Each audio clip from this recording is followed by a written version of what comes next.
Welcome to Dayspring Fellowship. Whether you're here in person, watching online, or listening later, we're so glad you're with us.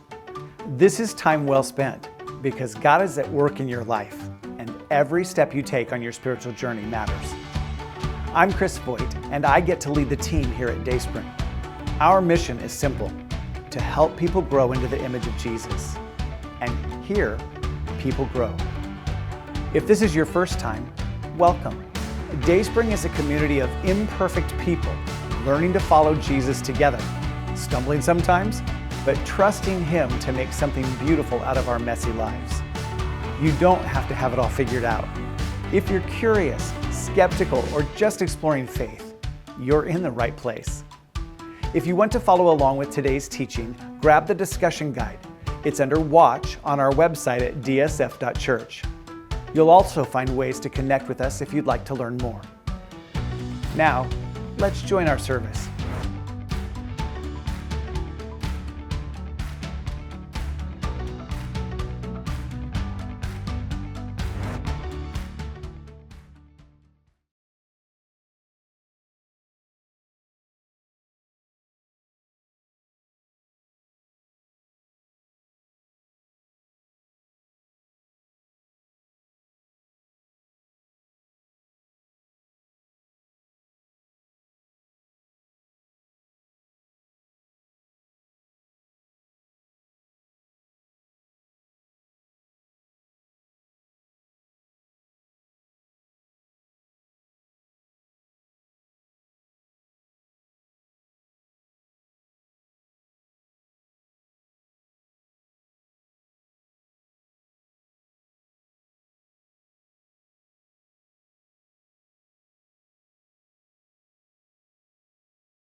I was 19 and excited that I did not have to go back to Eastern Oregon to work construction with my dad for the summer. Not that I didn't like construction, but working with my dad was a bit challenging. Instead, I had scored a job washing dishes at the camp my church owned. Not only was it a paid gig, but it also came with room and board. I was really looking forward to the summer. And then summer started. You know, I'm not sure that I really understood beforehand that I would be washing dishes about 18 hours a day, 6 days a week.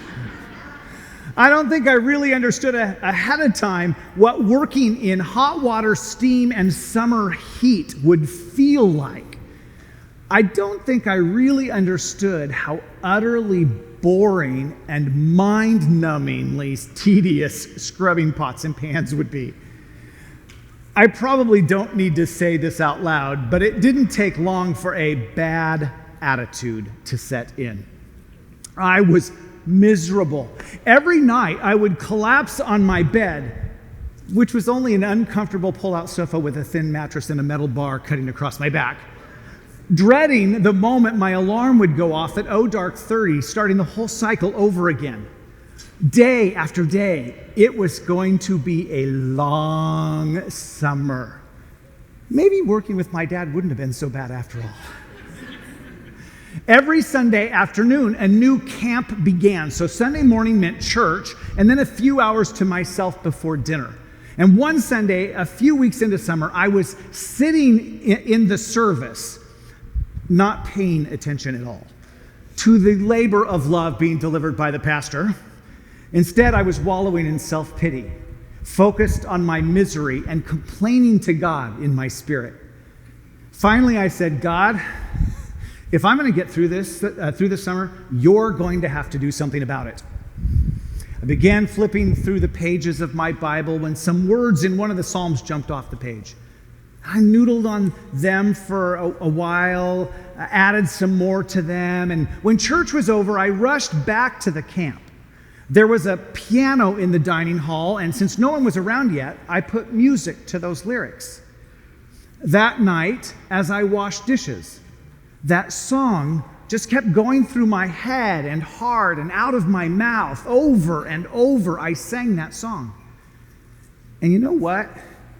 That night, washing dishes wasn't quite as exhausting or depressing as it had been just a couple days before. So I kept singing. All summer long, I sang as I washed dishes. What I didn't realize until later was that in giving me a song, God had turned my misery into worship. But even more than that, it taught me something really important. When your heart and mind are in the right place, anything is an act of worship. Here's what I didn't realize at 19. God wasn't just helping me survive a miserable summer. He was quietly reshaping my understanding of worship. Because what changed wasn't my circumstances. I was still washing dishes, still tired, still hot, still bored. What changed was the posture of my heart. Today we're wrapping up this series we've been calling This Is Us. A series where we've been naming, clarifying, and committing ourselves to the values that shape who we are becoming as a church. Not just what we believe, but how we live. Not just what we say matters, but what actually shows up in our lives Monday through Saturday. Over the past weeks, we've talked about things like biblical truth, grace, spiritual growth, excellence, reaching the lost, and service. Not as slogans, but as shared practices that form us together. And today we land on this final value, worship. Here at Dayspring, we believe that worship isn't confined to a moment. It shapes how we live, create, and reflect God every day. Worship is how we live. Not worship as a moment, not worship as a genre of music, but worship as the posture of a whole life lived for God's glory. And my hope this morning is simple, that by the time we leave, and especially as we come to the table later, you'll see that worship isn't something you add to your life. It's something God wants to infuse into everything you already do. And if that's true, if God can take something as ordinary and exhausting as washing dishes and turn it into worship, then we need to be really clear about what worship actually is. Because when the church talks about worship, we often shrink it down. We confine it to a moment in a service, a style of music, a few songs before or after the message. But in Scripture, worship has always been much bigger than that. The Bible doesn't start by telling us what to sing. It starts by shaping how to live. Listen to how the Apostle Paul reframes worship in Romans chapter 12. He doesn't start with songs. He doesn't start with gatherings. He doesn't start with emotion. He starts with our lives. He says, "And so, dear brothers and sisters, I plead with you to give your bodies to God because of all He has done for you. Let your body be a living and holy sacrifice, the kind He will find acceptable. This is truly the way to worship Him." Now, Paul says that phrase, worship, that phrase matters. This is truly the way to worship Him. Paul says that worship begins when we offer our bodies, our choices, our time, our energy, our everyday obedience to God. In other words, worship is not something we attend, it's something we become. Notice what Paul doesn't say. He doesn't say, try harder so God will accept you. He says, because of all He has done for you.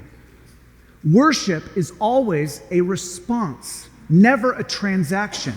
We don't surrender to earn God's love. We surrender because we already have it. That's why Paul uses this strange but powerful phrase, a living sacrifice. In the Old Testament, sacrifices were placed on the altar and consumed. Paul says, you're still alive, which means worship isn't a one-time event. It's not a one-time moment. It's a daily decision. Every morning, every interaction, every unseen moment becomes an opportunity to say, God, this belongs to you. And then Paul takes it one step deeper. Don't copy the behavior and customs of this world, but let God transform you into a new person by changing the way you think.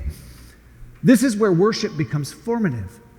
Worship isn't just about what we give God, it's about what God does in us when we give ourselves to God. As we surrender our lives, God reshapes our desires. As we align our hearts, God renews our minds. As we resist being molded by the world, we are slowly formed into people who reflect Christ. And the result, then you will learn to know God's will for you, which is good and pleasing and perfect.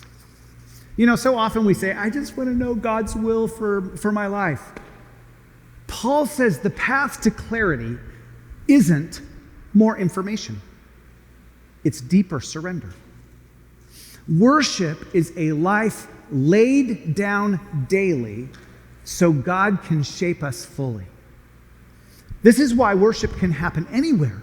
In a sanctuary, yes, but also in a kitchen, at work, in traffic, in how we treat people when no one is watching. When your life is on the altar, everything becomes worship.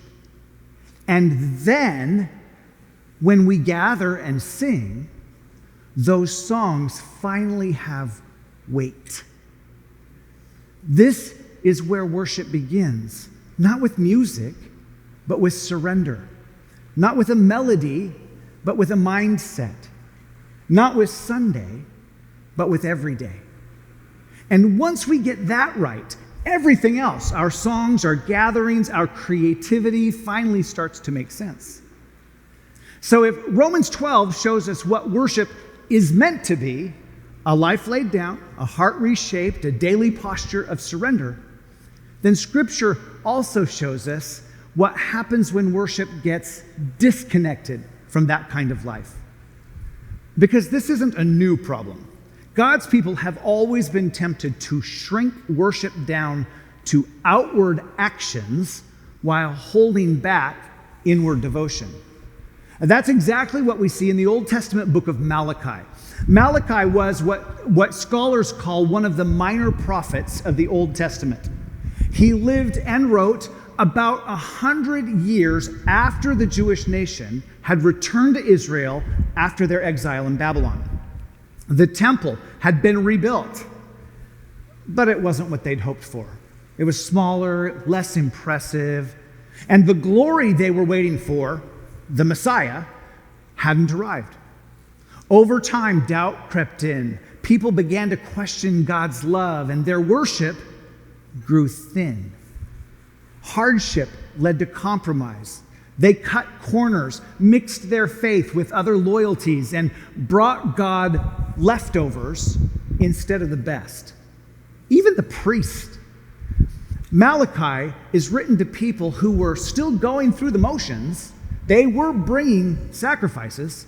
They were showing up. They were doing the religious things, but their worship had become hollow because their lives were no longer aligned with it. And God speaks with startling clarity. When you give blind animals as sacrifices, isn't that wrong? And isn't it wrong to offer animals that are crippled and diseased? Try giving gifts like that to your governor and see how pleased he is, says the Lord of heaven's armies. You see, the issue wasn't that they stopped worshiping, it's that they started offering God what cost them nothing. They kept the best for themselves and brought God the leftovers. Malachi shows us something sobering. When worship is reduced to an outward act without inward surrender, God doesn't call it worship at all. He calls it dishonor.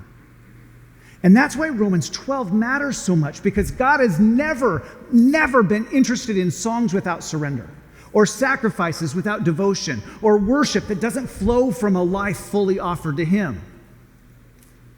Now, I recognize that the Old Testament sacrificial system is a long time ago and far, far away. So when we hear blemished sacrifices, it's easy to distance ourselves. We think, I'm not bringing blind animals to the altar. But Malachi isn't really talking about livestock. It's about priority.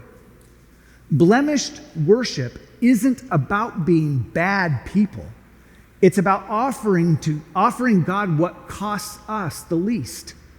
And we are just as good at offering blemished worship as the ancient Israelites. We offer blemished worship when we offer God our leftovers. We give God what's left after our schedules, energy, and attention are already spent elsewhere. We offer blemished worship when we only engage when it fits comfortably into our lives, but pull back when it asks for sacrifice, obedience, or change. We offer blemished worship when we sing on Sunday, but keep God at arm's length in our finances, our relationships, our work, or our private decisions. And we offer blemished worship when we worship on the outside without surrender on the inside. Our mouths are engaged, but our hearts are distracted. Our songs are right, but our posture is guarded. Here's the hard truth Malachi exposes. God isn't offended by our imperfect worship, but He is grieved by half-hearted worship. Now, contrast that with surrendered worship. Surrendered worship doesn't mean flawless lives or nonstop intensity. It means honest offering. In surrendered worship, God gets our first, not our leftovers. First attention, first trust, first allegiance. Surrendered worship is worship that costs something. Obedience when it's uncomfortable. Faithfulness when it's inconvenient. Praise when circumstances resist it. Surrendered worship is integrated worship. What we sing lines up with how we live. Our Sunday morning matches our Monday choices. And surrendered worship offers whole life alignment. We place our time, resources, relationships, and ambitions on the altar and say, God, this belongs to you. This is what Romans 12 calls a living sacrifice. This is what Malachi was longing to see restored. Blemished worship offers God what costs us nothing. Surrendered worship offers God our very selves. And here's the good news. God doesn't expose blemished worship to push us away. He does it to invite us back. Malachi begins with this reminder: I have always loved you, says the Lord. The call to surrendered worship is always rooted in love, not rejection. It's God's invitation to intimacy with Him. If Malachi shows us what blemished worship looks like, Scripture also gives us a beautiful picture of worship done right. When it comes to worship, hands down or hands up, David, the second king of Israel, famous for the slaying of Goliath, may be our best teacher. His life reveals what imperfect worship looks like when it flows from a surrendered heart. For all of his very public failures, God still called David a man after his own heart, reminding us that God isn't looking for flawless worship, but faithful surrender. There's a moment late in David's life after failure, repentance, and consequence, where he's instructed to build an altar to the Lord on the threshing floor of Araunah. As David and his entourage approach, Araunah recognizes who David is and offers him everything for free: the land, the oxen, the wood for the fire. In other words, take it all, no cost to you. But David refuses. He says, I will not offer burnt offerings to the Lord my God that cost me nothing. That line matters, because David understands something Malachi's generation had forgotten. Worship that means anything must cost us something. Not because God needs our sacrifice, but because we need surrender. Cost reveals value. Sacrifice clarifies allegiance. What we're unwilling to lay down often reveals what we're really worshiping. Surrendered worship doesn't mean that God takes everything from us. It means we stop holding things back from Him.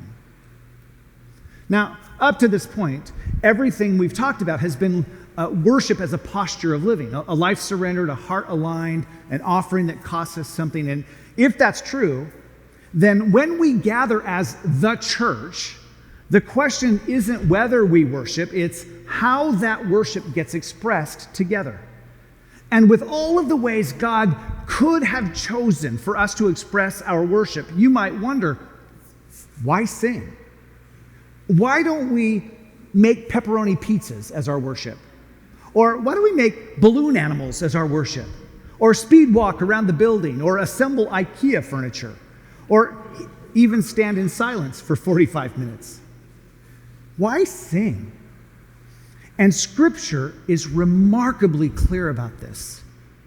We sing because God delights in it. Listen to the invitation in Psalm 95. Come, let us sing to the Lord. Let us shout joyfully to the rock of our salvation. Let us come to Him with thanksgiving. Let us sing psalms of praise to Him. Now that language matters. This isn't casual suggestion. It's invitation. It's delight. It's movement toward God. We don't sing because it's emotional. We don't sing because it's tradition. We don't sing because it fills time before the message. We sing because God likes it. And if worship is a gift we bring our Creator, then it makes sense that we would offer a gift He actually enjoys. Throughout Scripture, God repeatedly invites His people to express worship with their voices, their bodies, and their joy. That's why we lift our hands, not because it's trendy, not so everyone else can see how worshipful you are. We lift our hands because it symbolizes surrender, openness, offering. We lift our hands because Psalm 134 tells us that it is one of the ways that we actually bless God. That's also why we clap, why we move, why we engage physically. Well, I do. I can't speak for everyone. We move because worship isn't just something we think or feel. It's something we embody. When we sing, we're not just giving God our words, we're giving Him our breath, our posture, our attention, our whole selves. We sing because surrendered lives don't stay silent. There's also something uniquely powerful about singing together. When we sing as a gathered people, faith is strengthened by our shared declaration. Joy becomes contagious. Truth gets carried deeper into our hearts through repetition. And our individual stories, our weeks, our struggles, our gratitude are gathered up into a single offering to God. Singing doesn't create worship. It reveals it. It's the sound of lives already laid down, saying together, God, you are worthy. That's why singing still matters. Not as performance, not as preference, but as overflow. And here's the good news for every person in the room and watching online. You don't need a good voice to worship well. God isn't listening for pitch. He's listening for posture. It doesn't even really matter if you like to sing. It's not for you. It's for God. And when love motivates you to do something you don't really enjoy to bless someone else, well, that might be an even sweeter act of worship. What blesses God isn't perfection. It's presence. It's sincerity. It's surrendered hearts given voice. And Psalm 95 doesn't stop with singing. It moves us from sound to posture. After calling God's people to sing and shout and give thanks, the psalmist continues, "Come, let us worship and bow down. Let us kneel before the Lord our Maker, for He is our God. We are the people He watches over, the flock under His care. If only you would listen to His voice today." Now, do you see what's happening? First, we lift our voices. Then, we lower ourselves. Psalm 95 reminds us that worship isn't just expressive, it's responsive. We sing because God is great. We bow because God is holy. We kneel because God is our Maker and we are not. Notice how physical this is. Singing, shouting, bowing, kneeling. Worship engages our whole selves, voice, body, heart, and will. That's why when we lift our hands or clap or move, it's not random or emotional excess. It's embodied surrender. We're integrating our body, mind, and soul. We're saying with our bodies what our hearts believe. God, you are worthy, and I belong to you.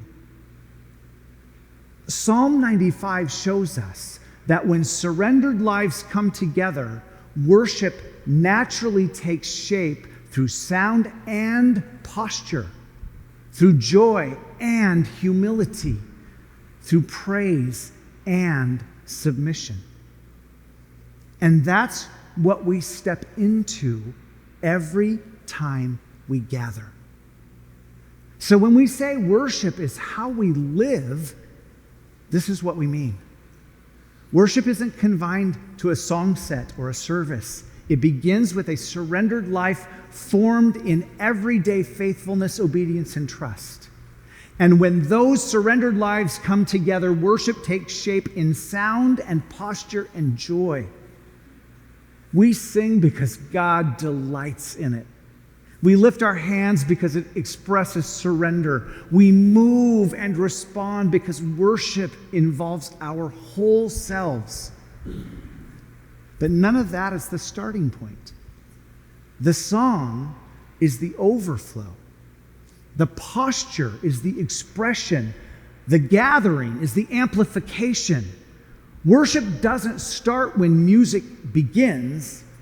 It starts when we offer our lives. And here's the invitation of this value.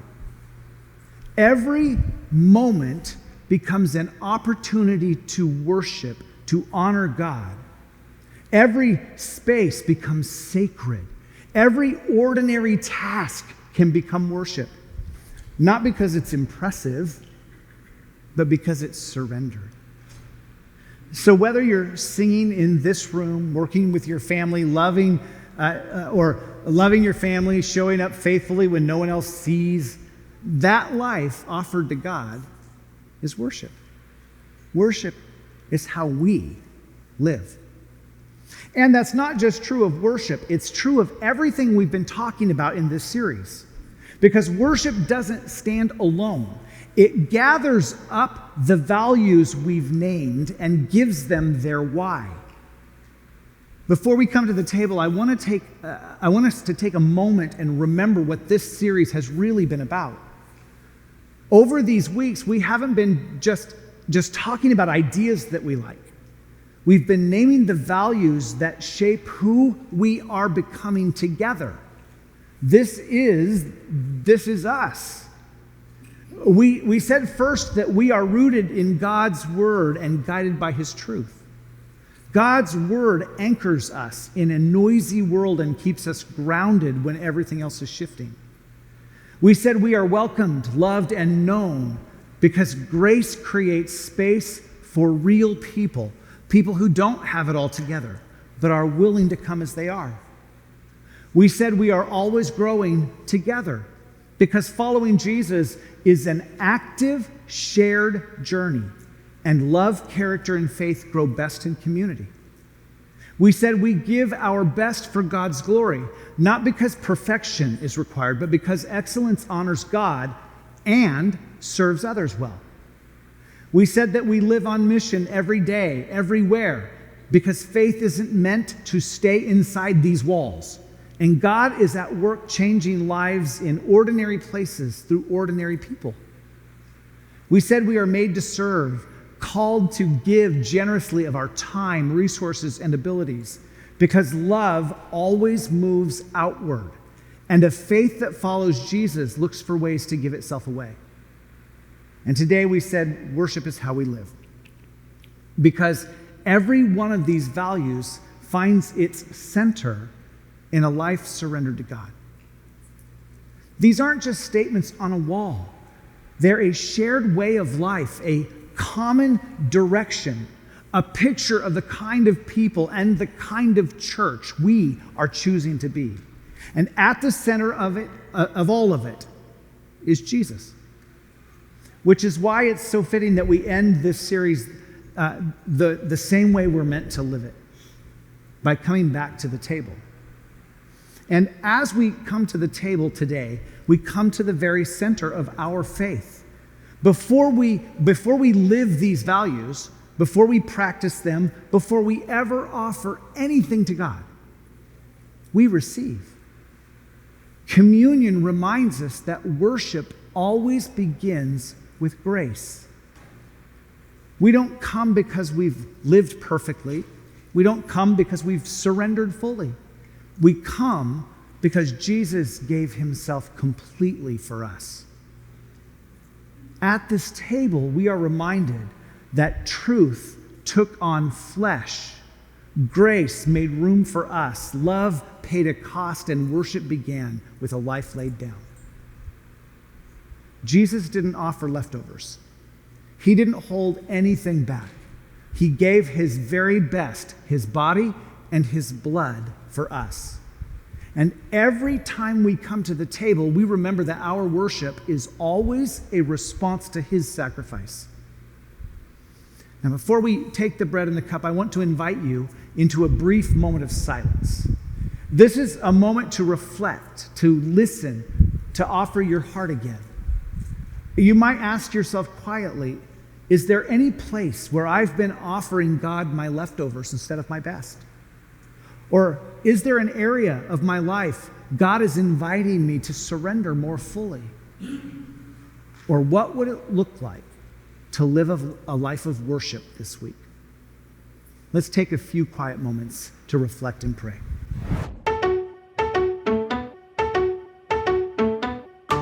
Thanks for joining us today. Before you head out, grab the discussion guide from the Watch section of our website. Whether you use it alone or with friends, it will help God's truth take root in your life. If you're just checking us out, please know we don't expect anything from you. We're simply honored to be part of what God is doing in your life. For those who call Dayspring home, your generosity fuels this ministry and helps more people experience the life-changing presence of Jesus. You can give online, by text, or by mail, whatever works best for you. One more thing, don't keep today's service to yourself. Share it. Like, follow, or send the link to a friend. God uses those small steps to plant big seeds. Until we meet again, may God give you opportunities to shine his light and love in your world. We'll see you next time.